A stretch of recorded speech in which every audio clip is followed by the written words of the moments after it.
옛날 어느 작은 마을에 테오도르라는 사람이 살았습니다. 테오도르는 말썽꾸러기로 유명했지만 사실 그의 내면에서 늘 불안과 불만이 가득했기 때문이었습니다.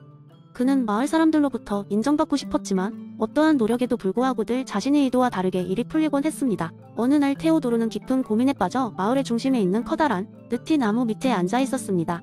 그때 마침 시릴라라는 현명한 노인이 그를 발견하고 다가왔습니다. 시릴라는 마을 사람들에게 지혜를 나눠주는 데서 큰 기쁨을 느끼던 사람이었습니다. 그녀는 테오도르에게 다가가 그가 왜 그렇게 깊은 생각에 잠겼는지 물었습니다. 테오도르는 한숨을 내쉬며 자신의 고민을 털어놓았습니다. 왜 저는 언제나 일이 잘 풀리지 않을까요? 마을 사람들은 저를 이해해주지 않고요. 왜 그런지 모르겠어요. 시릴라는 테오도르의 이야기를 조용히 듣고 한참을 생각하더니 입을 열었습니다. 내가 컨트롤할 수 있는 것은 무엇이라고 생각하니? 내 생각이나 감정은 다른 사람이 아니지 않느냐? 하지만 그 외부의 것들, 즉 다른 사람의 생각과 행동은 너의 영역 밖이란다. 테오도르는 의아해하며 시릴라를 바라보았습니다. 무슨 의미인지 좀 더 설명해 주실 수 있나요? 시릴라는 고개를 끄덕이며 에픽테토스의 통제의 이분법에 대해 이야기하기 시작했습니다. 그녀는 테오도르에게 지뢰 하나를 던졌습니다. 너는 내가 어떤 행동을 했을 때 왜 그 결과가 생각처럼 되지 않는다고 생각하느냐? 테오도르는 잠시 생각하다가 대답했습니다. 다른 사람들의 반응 때문이죠. 그들이 제가 기대한 대로 행동하지 않으니까요. 맞아. 시릴라는 미소를 지으며 말했습니다. 사람들은 자신만의 이유로 반응한단다. 그것을 바꿀 수 없는 것은 말 그대로 이 세상이 움직이는 방식이지. 하지만 내가 통제할 수 있는 것은 내가 그 상황에 어떻게 반응하는지란다. 시릴리는 이어서 말했다. 내가 통제할 수 있는 것에 집중해 보아라. 내 행동과 태도를 조정하고 내가 어떻게 반응할지를 선택해보렴. 그리고 통제할 수 없는 것들, 다시 말해 다른 사람의 반응이나 외부 상황에 대해서는 놓아줄 줄 알아야 한단다. 테오도르는 시릴라의 말을 곱씹으며 생각에 잠겼습니다. 그는 그날 이후로 변화하기 시작했습니다. 그는 더 이상 마을 사람들의 시선에 크게 신경 쓰지 않았고 대신 자신이 진정으로 제어할 수 있는 것들에 집중하기로 했습니다. 그는 마음의 안정을 찾았고 그 결과 마을 사람들과의 관계도 자연스레 개선되었습니다. 세월이 흐른 뒤 테오도르는 스스로를 향한 불안과 싸우고 자신의 내면을 이해하는 능력을 통해 마을에서 존경받는 사람이 되었습니다. 그리고 그는 시릴라가 항상 그랬던 것처럼 자신의 경험을 나누고 다른 사람들에게도 그 지혜를 전하며 도움을 주는 일을 하게 되었습니다. 에픽테토스의 통제의 이분법 덕분에 테오도르는 진정한 자유와 평화를 얻게 되었고 그로 인해 마을 전체가 조금 더 따뜻한 곳이 되었습니다. 두 번째 이야기 옛날 옛적 그리스의 작고 평화로운 마을에 스트라토니스라는 이름의 여인이 살고 있었습니다. 그녀는 마을의 심리학자로 유명했으며 언제나 사람들에게 평안과 행복을 찾는 방법을 가르쳤습니다. 그녀가 가장 존경했던 철학자는 에피쿠로스였고 그녀의 상담 방식에는 항상 에피쿠로스의 쾌락주의가 녹아 있었습니다. 어느 날 스피루스라는 젊은 청년이 스트라토니스를 찾아왔습니다. 그는 자신이 매일 새로운 즐거움을 찾아 떠들고 있지만 이상하게도 마음 한구석이 항상 공허하다고 했습니다. 술과 파티, 다양한 오락을 즐기고 있었지만 그것은 일시적일 뿐 그가 원하는 진정한 행복이 아니란 것을 깨달았습니다. 스트라토니스는 그의 이야기를 조용히 들으면서 미소를 짓더니 이렇게 말했습니다. 스피루스, 너는 수많은 신나는 일을 했지만 왜 공허함을 느끼는지 알아볼 필요가 있어. 에피쿠로스는 말했지. 진정한 쾌락은 물질적이지 않다고. 그것은 마음의 평온과 고통의 부재에서 온다고. 그녀는 스피루스를 데리고 마을 바깥으로 나갔습니다. 그곳에는 작은 정원이 있었고 에피쿠로스가 설계한 철학적 산책로가 펼쳐져 있었습니다. 산책로에는 다양한 명상과 숙보를 위한 공간이 마련되어 있었습니다. 그녀는 스피루스에게 눈을 감고 자신이 진정으로 원하는 것이 무엇인지 생각해보라고 했습니다. 스피루스는 처음엔 단순히 더 많은 물건과 더 큰 인기를 원한다고 생각했습니다. 그러나 시간이 지나면서 그는 자신이 이 모든 것을 통해 인정받고 싶다는 것을 깨달았습니다.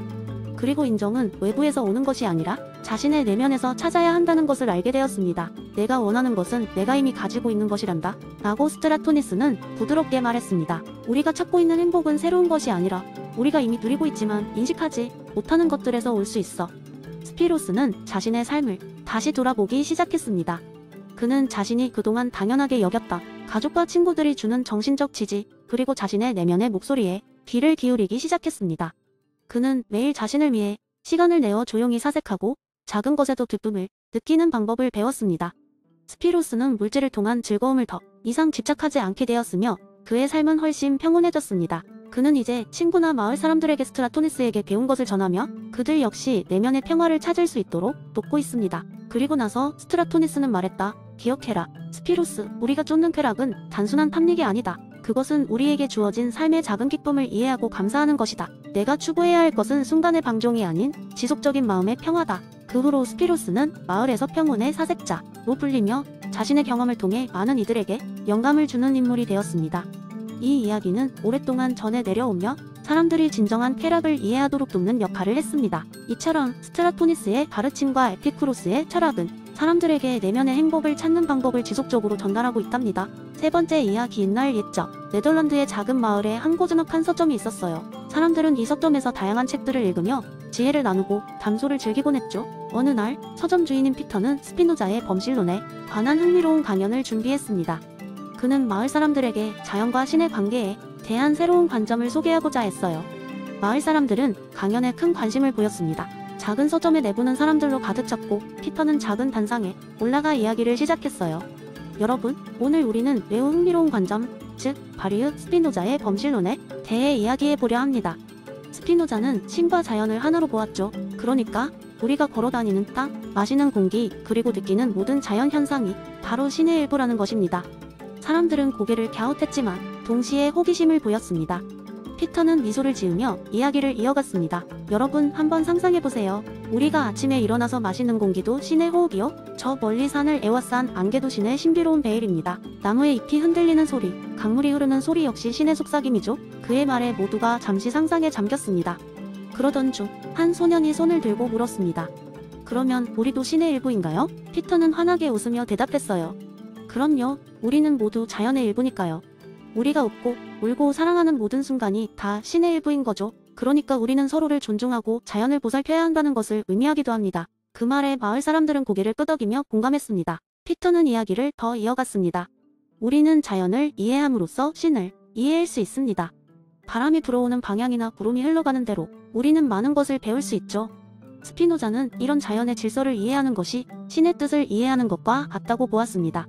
서점의 문이 열리고 바깥에서 불어오는 상쾌한 바람이 사람들의 뺨을 스치며 지나갔습니다. 그 순간 모두가 그 바람 역시 신의 일부라는 것을, 그저 스쳐 지나가는 자연이 일부가 아니라는 것을 깨달았습니다. 강연이 끝난 후 사람들은 자연을 대하는 자신들의 태도에 대해 다시 생각하기 시작했습니다. 처음에는 이해하기 어려웠던 범실론이라는 개념이 이제는 자연과 하나가 되는 것이 어떤 의미인지를 깨닫게 된 순간이었습니다. 사람들은 각각 집으로 돌아가며 마주치는 나무와 풀, 동물 하나하나에도 감사를 표했습니다. 결국 스피노자의 범실론은 그들에게 더 나은 삶을 향한 하나의 메시지로 남게 되었습니다. 그리고 그 서점은 단순한 책의 공간이 아니라 자연과 신의 조화로운 이야기가 사람들 마음속에 잔잔히 흘러가도록 하는 신비한 공간으로 기억되었습니다. 네 번째 이야기. 어느 날 아주 먼 미래에 한 도시에서 지식의 상인이라는 별명을 가진 특이한 장사꾼이 있었습니다. 사람들은 그의 상점을 방문하면 무수한 지식을 바로 얻을 수 있다고 했지만 그 방법이 다소 특이하다는 소문이 돌았습니다. 그의 이름은 로크존. 그는 존 로크의 철학에 심취한 나머지 자신만의 독특한 방식으로 타뷸라라사 이론을 실생활에 적용하고 있었고, 사람들의 머릿속에 있는 빈 서판을 눈으로 볼 수 있는 특별한 안경을 개발했다고 주장했습니다.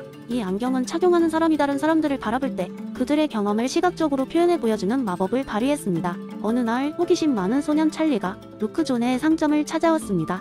찰리는 배움을 좋아했지만 언제나 새로운 지식을 더욱 빠르게 얻을 수 있는 방법을 찾고 있었습니다. 찰리는 로크존의 상점에 들어서자마자 벽에 걸린 기이한 안경들을 발견했습니다. 안녕하세요, 소년. 이 마법의 안경을 보고 싶은가? 로크존이 미소를 지으며 찰리에게 다가왔다. 정말로 다른 사람들의 서판을 볼 수 있나요? 찰리는 반신반의하며 물었습니다. 그렇단다. 이 안경을 쓰면 사람들이 지금까지 쌓아온 경험의 흔적을 볼 수 있지. 그들이 어떤 경험을 했는지, 어떤 감정을 느꼈는지를 모두 알 수 있단다. 찰리는 안경을 써보고 싶었지만 로크존은 잠시 멈춰서서 그에게 말했습니다. 하지만 주의하거라. 다른 사람의 지식을 엿보는 것은 그 사람의 인생을 방해할 수 있지. 그렇다고 너의 서판이 저절로 채워지는 것도 아니고. 찰리는 놀라운 정보에 돌이킬 수 없는 선택을 해야 했습니다. 안경을 쓰고 신비한 경험을 탐험할 것인지, 아니면 자신의 경험을 통해 서판을 채울 것인지. 결국 찰리는 안경을 쓰기로 결심했습니다. 그가 안경을 쓰자마자 거리의 사람들이 고스란히 다른 색과 형태의 경험에 무늬로 변하는 것을 볼 수 있었습니다. 어떤 사람은 따뜻한 노란빛으로 빛났고, 어떤 사람은 푸른 물결처럼 잔잔해 보였으며, 또 누군가는 붉은 긴장감을 발산했습니다. 이어지는 날 동안 찰리는 도시를 돌아다니면서 수많은 사람들의 경험을 관찰했습니다. 그는 실망, 기쁨, 사랑, 두려움, 용기 등 사람들마다 다양한 경험을 끝없이 이해하게 되었습니다. 하지만 시간이 지나면서 한 가지 깨달음이 찰리에게 다가왔습니다. 다른 사람의 경험을 보고 느끼는 것만으로는 자신의 서판이 채워지지 않는다는 사실이었습니다. 결국 찰리는 루크존을 다시 찾아갔습니다. 저는 안경으로 많은 것을 보았지만 여전히 제 서판은 비어 있는 것 같아요. 찰리가 고백했습니다. 루크존은 고개를 끄덕이며 말했습니다. 안경은 다른 사람의 경험을 이해하게 도울 뿐이지 결코 너의 경험을 대신해주는 것은 아니란다. 진정한 지식은 직접 경험하고 배우면서 얻게 되는 거야. 찰리는 안경을 벗고 그것을 루크존에게 돌려주었습니다. 그리고 그날 이후로 그는 다른 사람의 이야기뿐만 아니라 자신의 경험을 통해 서판을 채워가는 삶의 여정을 시작했습니다. 이 이야기를 통해 우리는 존 루크의 타뷸라 개념이 단순한 철학적 이론을 넘어 실제 삶에서 어떤 의미를 가질 수 있는지를 다시 한번 생각해 볼 수 있습니다. 결국 우리 모두는 경험을 통해 채워지는 빈 서판을 가지고 있으며 우리의 선택과 행동이 그 서판을 어떻게 만들어 나갈지를 결정한다는 점에서 루크의 철학은 여전히 유효하다는 것을 느낄 수 있습니다.